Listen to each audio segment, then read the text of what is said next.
नमस्कार विद्यार्थी मित्रांनो, इयत्ता 10वी विषय सामाजिक शास्त्र यामधील इतिहास व राज्यशास्त्र यातील सेतू अभ्यासक्रमाचा दिवस 18वा आज आपण बघत आहोत. आजचं क्षेत्र आहे सामाजिक व राजकीय चळवळी राज्यशास्त्र या प्रकरणामध्ये. त्याचबरोबर अध्ययन निष्पत्ती या ठिकाणी दिलेले आहे. सामाजिक चळवळी जनजागृतीसाठी कोणत्या मार्गाचा अवलंब करतात हे ओळखता येणे. त्यानंतर शैक्षणिक वाटचाल आणि महिला व अन्य दुर्बल घटकांचे सक्षमीकरण या प्रकरणातून आज आपल्याला आजच्या क्षमता तपासून बघायच्या आहेत. आणि सेतू बांधणीसाठी इयत्ता 9वीतील अध्ययन निष्पत्ती आहे. विविध सामाजिक समस्यांच्या सोडवणुकीसाठी शिक्षण हे महत्त्वाचे माध्यम कसे आहे हे पडताळून पाहणे थोडक्यात. यासाठी सुरुवातीला काही प्रश्न दिलेत, काही बाबी आठवूया. हे प्रश्न सोडवूया आपण. त्यामध्ये पहिला प्रश्न या ठिकाणी दिलेला आहे. स्वातंत्र्यपूर्व काळात कोणत्या सामाजिक समस्या होत्या? तर स्वातंत्र्यपूर्व काळामध्ये भारतामध्ये दारिद्र्य, बेकारी, त्यानंतर शिक्षणाचे मागासलेपण होतं, लोकसंख्या वाढ, निकृष्ट राहणीमान अशा प्रकारच्या समस्या या भारतामध्ये आपल्याला दिसून येत होत्या स्वातंत्र्यपूर्व काळामध्ये. त्यानंतर या पुढचा जो दुसरा प्रश्न आहे तो दुसरा प्रश्न या ठिकाणी दिलेला आहे. मुलींसाठी पहिली शाळा कोणी सुरू केली? तर विद्यार्थी मित्रांनो, मुलींसाठी पहिली शाळा ही महात्मा ज्योतिराव फुले यांनी सुरू केली. त्यानंतर पुढचा प्रश्न तिसरा. सामाजिक व शैक्षणिक क्षेत्रात कोणकोणत्या समाज सुधारकांनी कार्य केले? याचं उत्तर आपल्याला लिहिता येईल. सामाजिक व शैक्षणिक क्षेत्रामध्ये गोपाळ घनसागरकर, डॉक्टर बाबासाहेब आंबेडकर, महर्षी धोंडो केशव कर्वे, महात्मा ज्योतिराव फुले, सावित्रीबाई फुले इत्यादी समाज सुधारकांनी कार्य केले आहे.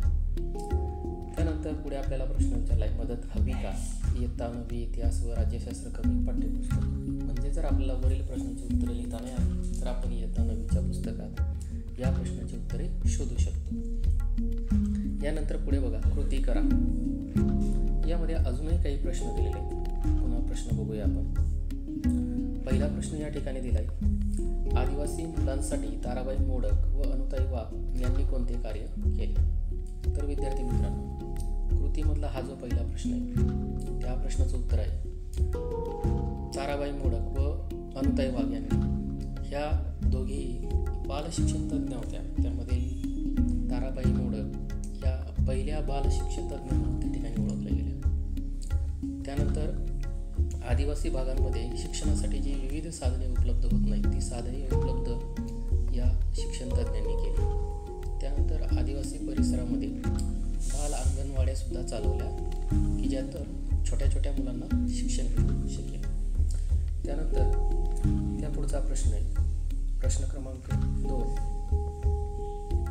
शासनाने महिला व अन्य दुर्बल घटकांचे अल्पसंख्याक यांचे सक्षमीकरण होण्यासाठी शिक्षण क्षेत्रात कोणते उपाय योजले?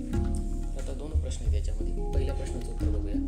महिला व अन्य दुर्बल घटकांसाठी काय कार्य केले किंवा कोणते प्रयत्न केले? महिला आयोगाची स्थापना त्या ठिकाणी केलेली. स्त्रियांच्या संदर्भात कायदेसुद्धा त्या ठिकाणी केलेले. आणि यातील जो दुसराच प्रश्न आहे की अल्पसंख्याकांसाठी कोणते कार्य केले? तर अल्पसंख्याकांसाठी सांस्कृतिक शैक्षणिक हक्क शिक्षण संस्था स्थापन या ठिकाणी केलेलं आहे. त्यानंतर पुढील प्रश्न बघूया. प्रश्न क्रमांक 3. प्राथमिक शिक्षणाचा प्रसार होण्यासाठी शासनाने कोणकोणत्या सुधारणा केल्या किंवा कोणकोणत्या योजना त्या ठिकाणी आणल्या? तर प्राथमिक शिक्षण प्रसार होण्यासाठी खडूफळा योजना, ज्याला ऑपरेशन ब्लॅकबोर्ड मोहीम असं सुद्धा त्या ठिकाणी म्हटलं गेलं. त्यानंतर शालेय सुविधांसाठी शासनाने त्या ठिकाणी वेगवेगळ्या प्रकारचे निधी दिला. अजूनही ज्या ठिकाणी विद्यार्थी संख्या वाढली त्या ठिकाणी जादा वर्गखोल्या दिले. त्याचप्रमाणे DPEP हा जो एक महत्त्वाचा कार्यक्रम तो शासनाने हाती घेतला.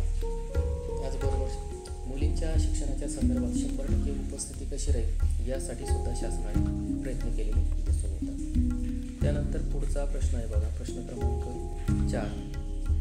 संकल्पना चित्र पूर्ण करा. आता हे संकल्पना चित्र या ठिकाणी दिलेलं तुम्हाला दिसेल. हे संकल्पना चित्र आपल्याला थोडंसं मी झूम करून दाखवतो. बघा, कोठारी आयोगाने सांगितलेली शिक्षणाची उद्दिष्टे. आता कोठारी आयोगाने जी शिक्षणाची उद्दिष्टे सांगितली ती आपण बघूया. 5 उद्दिष्टे आहेत. 1. शिक्षणाचे आधुनिकीकरण. 2. सामाजिक व राष्ट्रीय एकात्मता. 3. शिक्षण व उत्पादकता. 4. लोकशाहीचे संरक्षण व संवर्धन.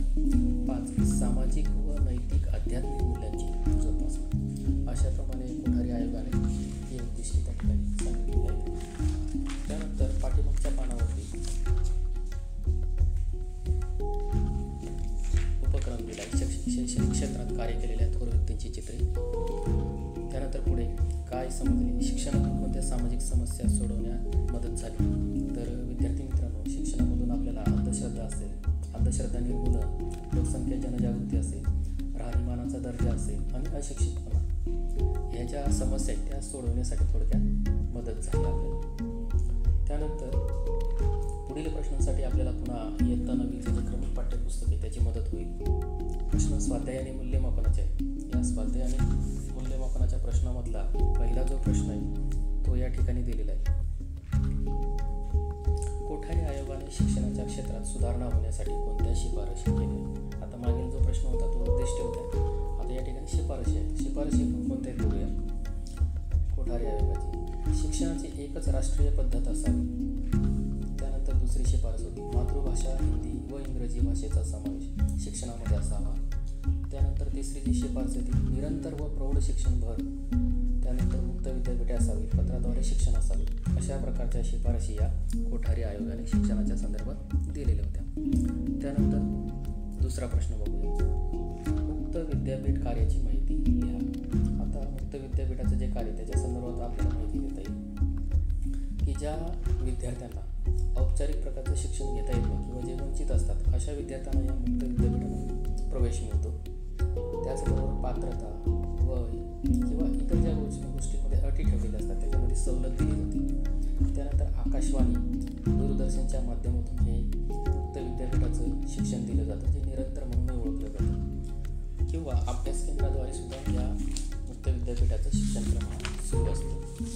त्यानंतर पुढे अधिक सरावासाठी 2 उपक्रम दिलेत. एक आहे महाराष्ट्र राज्य संपूर्ण साक्षर होण्यासाठी कोणत्या मार्गाचा अवलंब करावा लागेल. तर विद्यार्थी मित्रांनो, हा जो इथे प्रश्न दिलेला आहे त्या प्रश्नाचं उत्तर बघताना आपल्याला हा नेटचा एक रिपोर्ट आहे. हा रिपोर्ट या व्हिडिओच्या डिस्क्रिप्शन लिंकमध्ये तुम्हाला बघता येईल. त्यानंतर